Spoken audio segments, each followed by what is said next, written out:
Hi there, everybody. This is the Queso You Didn't Know show. As always, I'm Queso, and joining me is the lovely. Alberto Simpson, here always. Welcome to the finale of the Geisha Chronicles. We've seen the history, the shift from male entertainers to female icons. We've seen the training, the brutal boot camp existence inside the Okaya.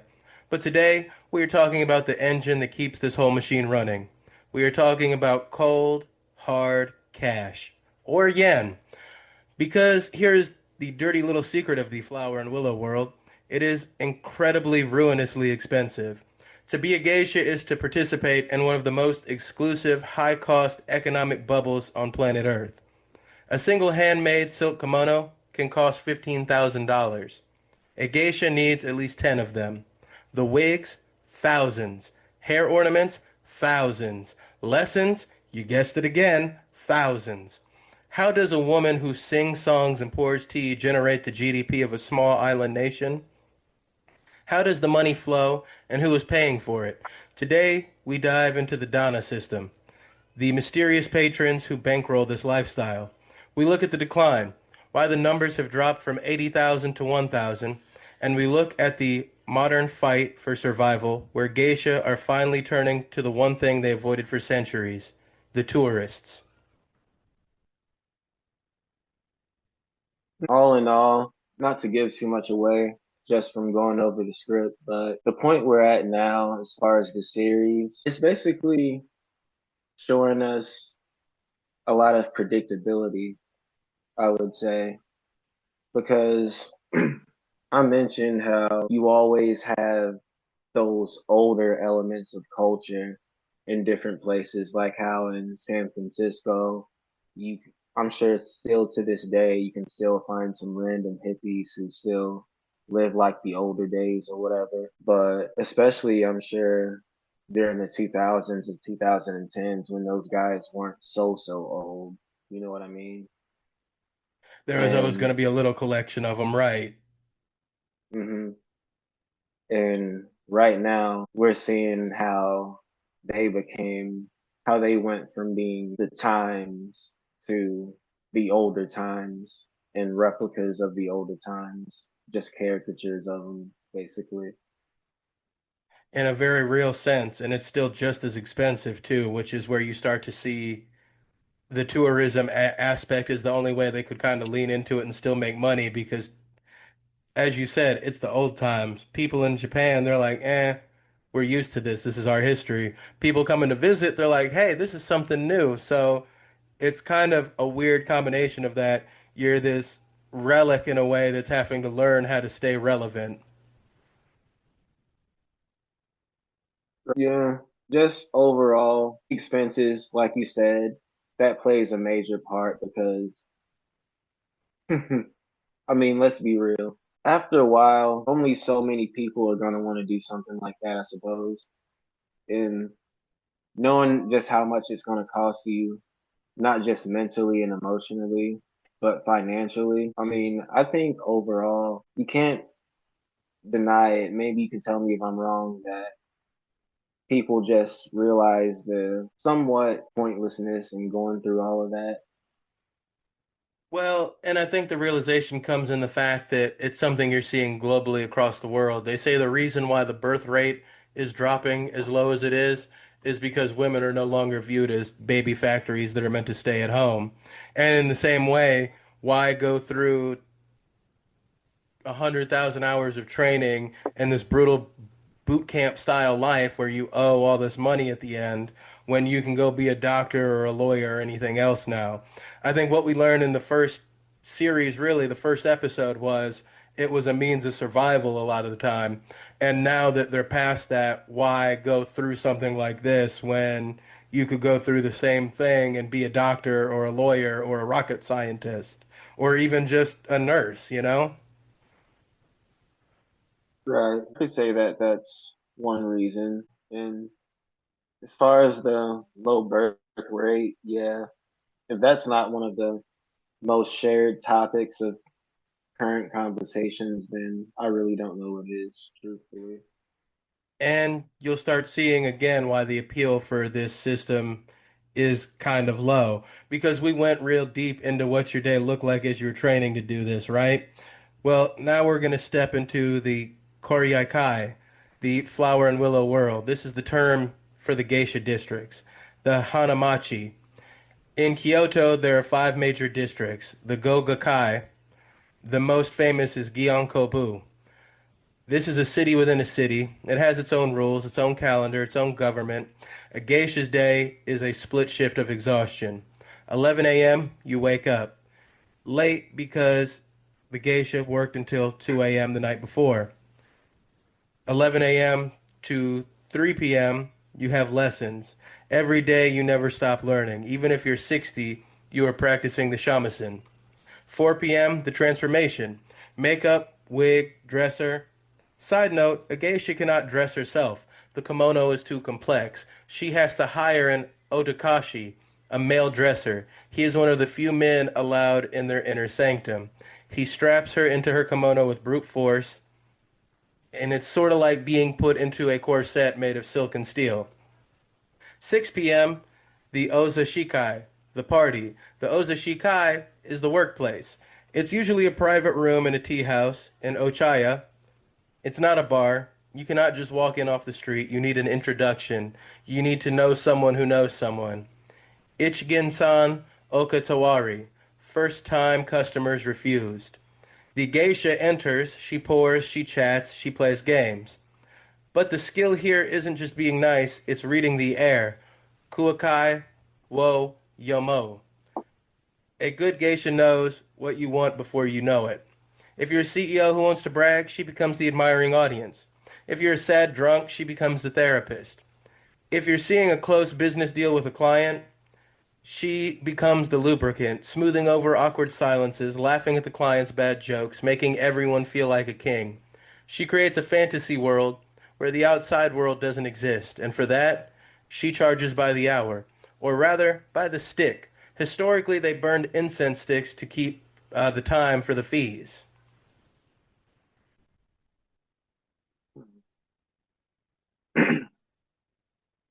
So maybe I could throw another question at you because just with that specific passage, I feel like I grow, it's just a bit more respect for the geisha. Just seeing and have it being descriptive and laid out to you how various they have to be and how they have to shift from this to that and just be really adaptive. That's a skill and really a strength, you can say. It's a huge skill, and I completely agree with you. It really does show you these women wear a lot of different hats. And if the boot camp style training wasn't enough to get respect, because I could understand where people still think it's like a weird form of selling beauty for money, but this really emphasizes these girls, women, are trained musicians. They're trained brokers, basically. They're trained therapists and orators. They have to be able to do everything every man comes in there and wants all together. That's not an easy feat. Yeah, for a fact. And you just pointed it out, like that you have to sense out and sniff out who you're dealing with. And it's funny because learning about ancient societies, as we always do, obviously, you see how things are really revolved around fraternities, and not just always super secretive, occult, like intrinsical organizations, stuff like that. Just even with stuff like this, like a fraternity, a brotherhood, a sisterhood, built around a certain idea, a culture, a philosophy, and you have to really be trained and built and bred to do it. Just shows the honor in society that whatever this is, if you want to get into it, you have to be tested. And you brought that out, I feel, really good within. part two's like how just talking about how their teaching method is more or less a solo teaching method where it leaves the student to their own to see what they're really made of and how they're naturally going to react to certain situations just based off of what they pick up and what they're supposed to pick up.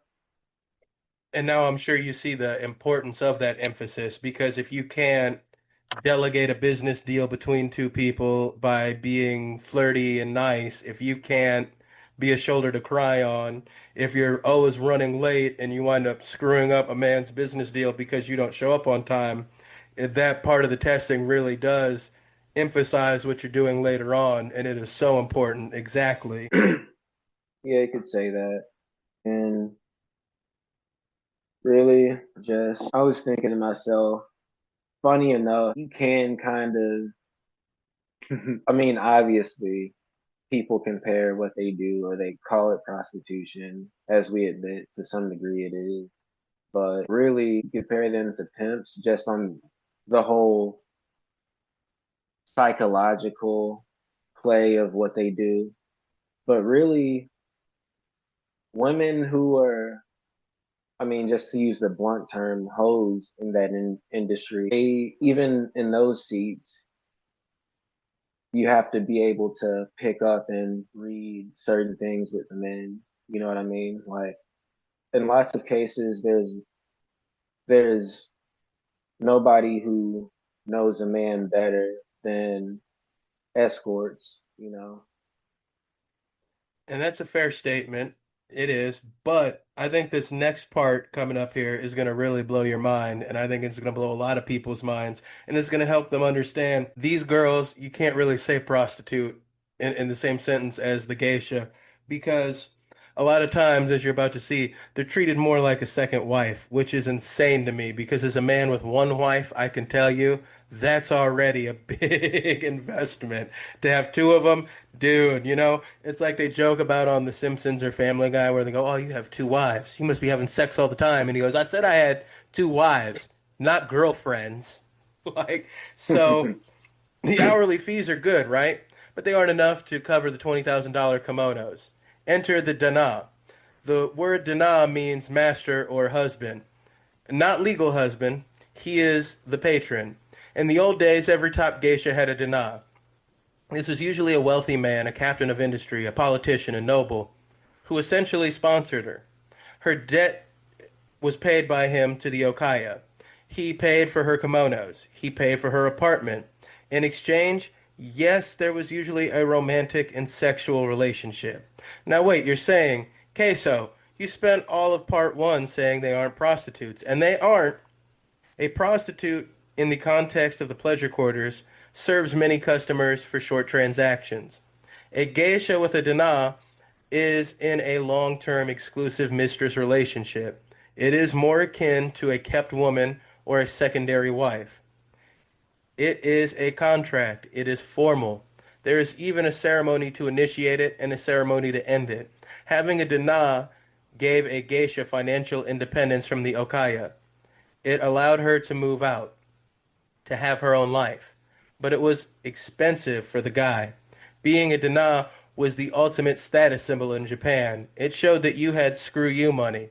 I am so rich I can support a national artistic treasure. Today, the dana system is dying. Why? Because the economy crashed. The corporate expense accounts dried up in the 90s. Also, modern geisha want autonomy. They don't want to be beholden to one man. Many modern geisha support themselves entirely. They are businesswomen, they are matriarchs, but without the dana money, the industry is struggling to pay the bills. Okay. And I didn't come here to debate, but to be fair, even in that instance, it's safe to say that they could be considered prostitutes in that case because I mean, one could argue that whether it's short-term transactions or whether it's okay, you sponsor me or whatever, and along that along those times, yeah, in exchange for that, I will do this, but you know what I mean? There will be, you know, that type of thing going on. But whether it's for a short-term transaction or for that, one could say that you're still trading things for other things, you know? It kind of makes me think because like because to be all the way logically accurate, this is kind of taking a pivot, but you could say that it makes sense that porn is illegal in lots of cases now. You know what I mean? Because if you think about it, prostitution is the one crime that you can get away with as long as you videotape it. That's a that's a hell of a thought. But yeah, I feel you though. It's very telling. Like you said, screw you money. It makes me think about when I found out that most people who own sports teams are just old rich fucks who have nothing else to do with their money. And I think you see though the reason I say I'm not saying you're wrong in your statement on the prostitution comparison, but I think the difference is the amount of power the woman wields in the transaction. That it's sort of like you said in the first episode, that quote from Memoirs of a Geisha, the being able to make a man fall for you with just the look. Like, you got to think, you're making a man pay for all of this shit for you. Hella expensive shit. Yes, as a financial flex for him, but also you can kind of be like, I want this new kimono. I don't know if you can come visit me today without it. It almost puts the ball in her court in a way that regular prostitution doesn't. I guess you can't argue with that. I mean, I really don't, you know what I mean, support or really have too much of a thrill or put too much of a positive spotlight on being a hooker on the street corner or being a sugar baby, but which one is which one would you rather be, you know? So Exactly. I get That's the only it. point I'm raising is that at least they have a little bit more autonomy, even if they are tied to a dinar. And now what you're starting to see too is, as I said, there's starting to be less and less men that can pay for this and less men that want to pay for it. So they pivot and they start learning how to extract money in different ways. You stop being a prostitute and you start being a tourist guide in a sense. I suppose. And this is where it becomes less and less about prostitution related things because after a while, like you say, the industry struggled to pay its bills and it had to find other ways to do it.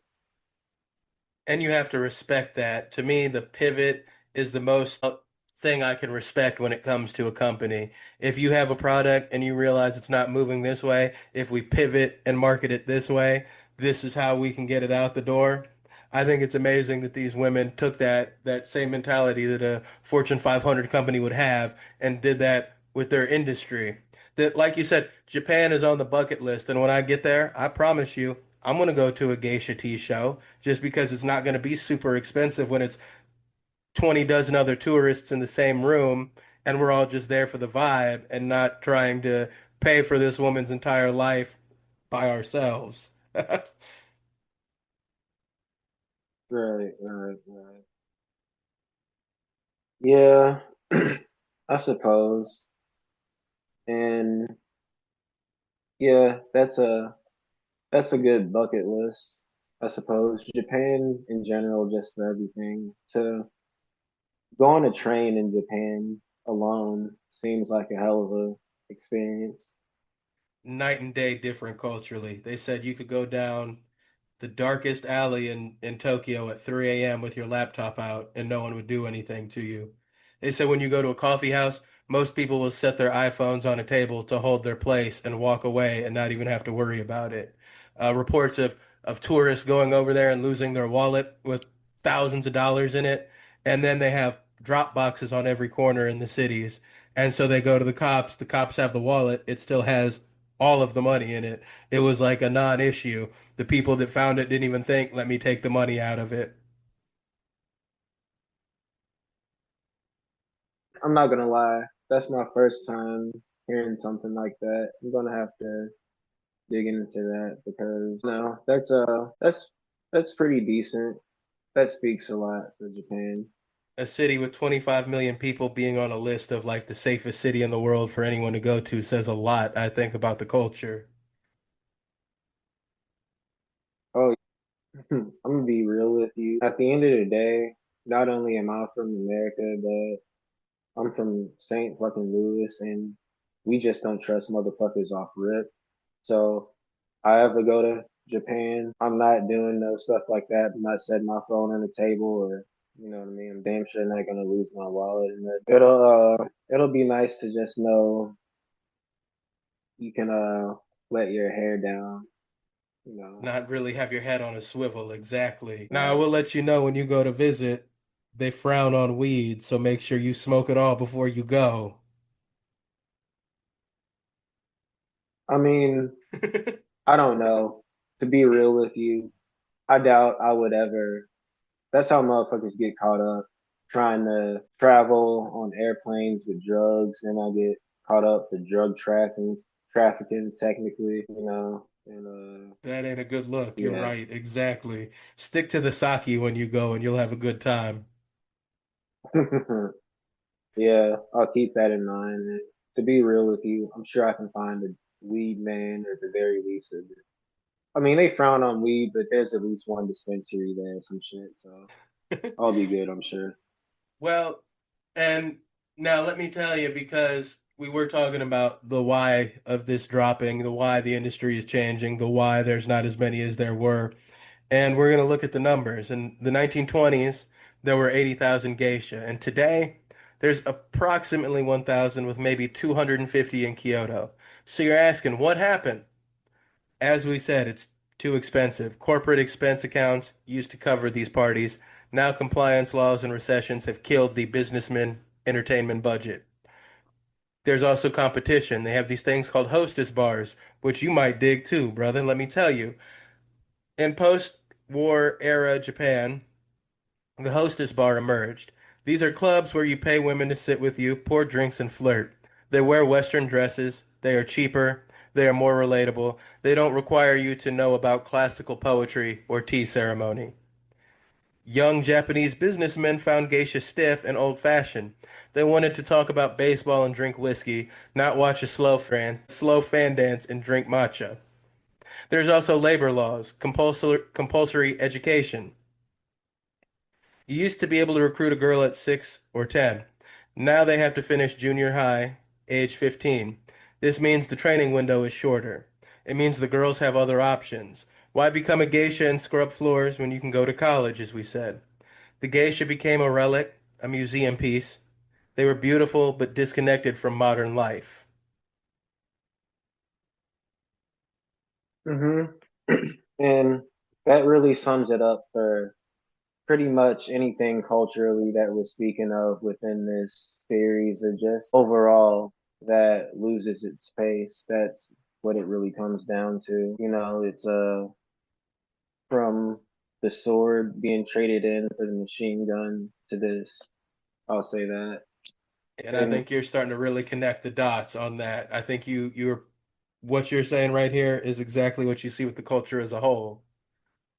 hmm and by the way, you're right. Hostess bars, just that name alone sounds pretty good. Like I mean, to be real with you, Western culture has permeated everything, and just the urge and need, and maybe that's not even Western culture, just life in general, how connected we've all become to things happening around the world and just being affected by that. Like that's something that's just naturally sprouts about, like regardless of culture. And more as time goes along, people dealing with world wars and shit, and like the possibilities of your sons and whatever dying at an early age from this shitty war. Like you wanna go into a bar and drink some beer and be surrounded by hot chicks, you know? It's a tale as old as time, isn't it? Right, right. Like to hell with having a inquisitive conversation with a geisha at that point, you know? sit with a fun, flirty girl that can talk to you about sports. Yup, I feel you. And like you said, it is something you see in America quite often. Like 9 out of the last 10 bars I went to, it was a cute girl behind the bar. They know what they're doing. They're doing it intentionally.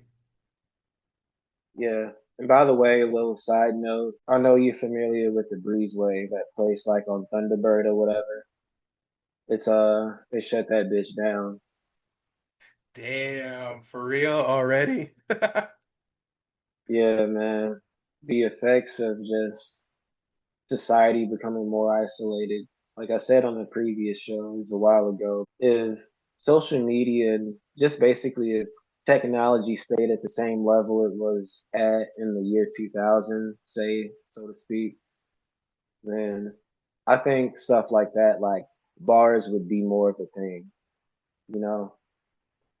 I think you're going to keep seeing those effects pop up more and more. Also, it doesn't hurt that they started doing laws against drunk driving, you know. Back in the 70s and 80s and even the 90s, they'd pull you over, you were drunk, they'd like tell you to leave your car there and drive you home 9 times out of 10. Now it's, well, we got to arrest you because you're drunk. So you start seeing live music dying too, and less people going to the bars because, hey, what's the point if we're just going to get pulled over? I don't want to pay for an Uber. Mm. Yeah, I was about to say that, like, motherfuckers could call it Uber, but, and I know you remember when Uber first became a thing, and I don't know, motherfuckers kind of acted like it was the most ingenious idea ever. They did, but then the problem is they wouldn't Uber you everywhere. So I remember once I needed to get an Uber going to work, and as the lady's letting me out, she goes, "So are you gonna get back?" I'm like, "What do you mean?" She goes, "Oh, they don't have Uber out here, so you got to find a way back." Like, bitch, for real? You couldn't have said that before we started this damn thing? Right, right, right. It's funny. I know we bring up things for a certain reason. I was just thinking about before we pivot off to the next segment, is a whole comedy bit. You're pretty versed in comedy and things like that. You ever saw Martin Lawrence's "You So Crazy" special? Mm-hmm. Mm-hmm. Yeah. I know you remember the part where he talks about how back in the day people came up with it. There's basically supposedly in the 90s, since I was a baby then, uh they uh they had a number that supposedly people would call when they're drunk, and it's like call 555, something like that. Go get you home. And he basically talked about how certain people would use some shit like that just to get picked up and go to another bar. Like, yeah, I'm gonna call you. I'm drunk than a motherfucker. Now I'm gonna call you back around 10. I'm gonna be drunk than a bitch. Like shit like that. Man, see, that's how you do it smart. But hopefully, since I don't know if they still got that number running, you gotta hope they got Uber in your area. Right, right, right. I know they need to bring some stuff like that back because yeah, stuff like that makes me think about certain things culturally. Like supposedly that whole "this is your brain on drugs" thing was in the 80s, came about in the 80s, and I wouldn't even have thought then. But even when it comes to stuff like, I was just thinking about the song Bop. Hanson, yes, sir. Yep, the days, the days. Now you were speaking on fraternity and sororities and things of that nature a little earlier on here. What I think you're going to appreciate is when you see how the different sororities of geisha kind of interact. We focus on Kyoto, Gion, but geisha exist elsewhere and they are different. Tokyo geisha are usually a little older and they are edgier. In Tokyo, they don't often have the Maiko apprentice system. They are less focused on the mystique and strict rules, and more focused on the art. Some Tokyo geisha are in their 20s, but many are in their 40s, 50s, or older. They are master musicians. They are known to be a bit more chatty and less ceremonious than the Kyoto Gaeko. There's the onsen geisha as well. These are the hot springs geisha in places like Atami or Hakano. Historically, these geisha had a bad reputation. They were seen as lower class. They were often more associated with sex work in the past, the pillow geisha, but today they are the most accessible. You can go to a hotel in Atami and see a geisha show for a reasonable price. They are keeping the tradition alive by being less exclusive. Then, of course, you have the Niigata gay guy. In the snowy north, they are known for being incredibly tough and flexible. They have survived by relaxing the rules, allowing first-time customers, and creating approachable lunch plans. So, all in all, you just basically have the variations of the ones who still do it from, I guess, whatever appeals to whoever's senses out there. They just, because there's a market for everything, obviously, so I guess they just find their market, obviously. As we say, an ass for every chair. Yep, they find their market, and that's how they stick around. I mean, when you only got 1,000 of them left, who knows if we'll ever see the full death of the geisha, but it's keeping us from hitting that point right now. And it is interesting to see the different techniques or specializations that these different groups have. I can get with that. And I guess what you would call maybe the hot spring geisha, that's probably what more prototypical idea of what a geisha would be in somebody's head when they think of it. Especially historically, you're definitely dead on that. All in all, not just because well, I guess that is more of a question that's for the next segment as far as the future of geisha culture in general. Well, because as we were saying, exactly what we're going to get into here, will they be extinct one day? Who's to say? But I can tell you this right now, they won't go extinct if they can help it. The geisha are doing something they never would have dreamed of doing even 50 years ago. They are pivoting to tourism. Kyoto has started Miyako Odori public dances. You can buy a ticket for $30 and watch the geisha dance on stage. It's not a private party, but it keeps the lights on. They are also doing tea ceremony experiences for foreigners. They are using Instagram. Yes, there are geisha influencers. There is a new generation of geisha, some even from outside Japan. There have been a few Western geisha, though it's rare and controversial, who see this not as a trap, but as the ultimate artistic pursuit. They are fighting to prove that omotenashi, the spirit of perfect hospitality, still matters in a world of digital disconnection.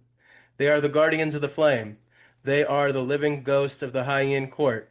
And as long as there is someone willing to pay for a moment of perfect curated beauty, the geisha will remain.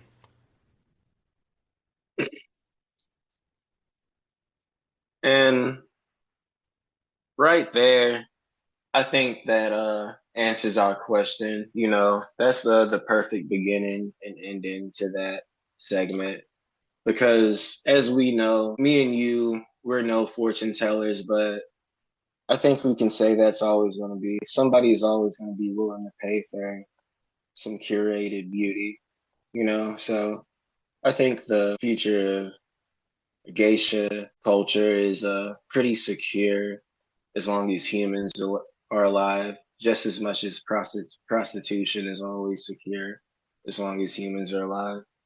And it may pivot, it may grow, it may change how it looked 100 years ago, but that's the sign of progress, isn't it? I suppose it's kind of like what we were talking about, a little earlier. Like it shows you the difference between 2025 and 1995. The fact that in one year, which is 30 years apart from the other, me, can walk down the street smoking a joint with cops aware and nothing happens. You know, 1995, a different story. Exactly. And with all that being said, I hate to sign off on you, ladies and gentlemen. When time flies and you're having fun, But let me put on the glasses and ask, what have we learned today? What have we learned over the period of these 3 episodes? We learned that for hundreds of years, the world has looked at the geisha and seen only what it wanted to see. The West saw a submissive doll. The soldiers saw a geisha girl. Even modern Japan sometimes sees a relic. But if you strip away the makeup and the wigs and the $15,000 kimonos, you don't find a victim, you find a survivor. We learn that these women took a profession dominated by men, the taikomochi, and beat them at their own game. We learn that they created a matriarchal fortress in the middle of a patriarchal society. They survived the Meiji Restoration, they survived the fire bombings of World War II, and they are currently surviving the death of the Japanese economic bubble. Maybe the lesson here is about the sheer toughness of soft power. We tend to think of history as being made by men with swords and guns, but the geisha proves that history is also made by the people who preserve the culture when the shooting stops. They are the steel hidden behind the silk. So the next time you see that image, the white face, the red lips, don't think exotic, think endurance. Because long after the businessmen and the tourists are gone, the geisha will still be there, pouring the tea perfectly silent and perfectly in control. Take care of yourselves and each other. This has been Queso, and let me do a little signing off and closing house. First, I would like to say, look out for our 47 Ronin EP we dropped on the YouTube channel. Wherever you're listening to, type the name in on YouTube and pull it up. It is a banger. You're going to love it. And with that said, Mr. Talberto, any closing thoughts? Any closing things you'd like to plug? What's on your mind, sir? Hmm. All in all, just everybody stay safe. Have a blast. I hope you had a blast listening to us because we damn sure had a blast doing all this. You know, Tolbert Simpson is the Instagram handle. Hit a guy up, follow me, all that groovy shit, getting more followers all the time. And yeah, stay plugged and stay tuned. World's most dangerous podcast out this bitch. Join us next week. We're going to be covering the Wendigo, and we're going to get all the spooky vibes going.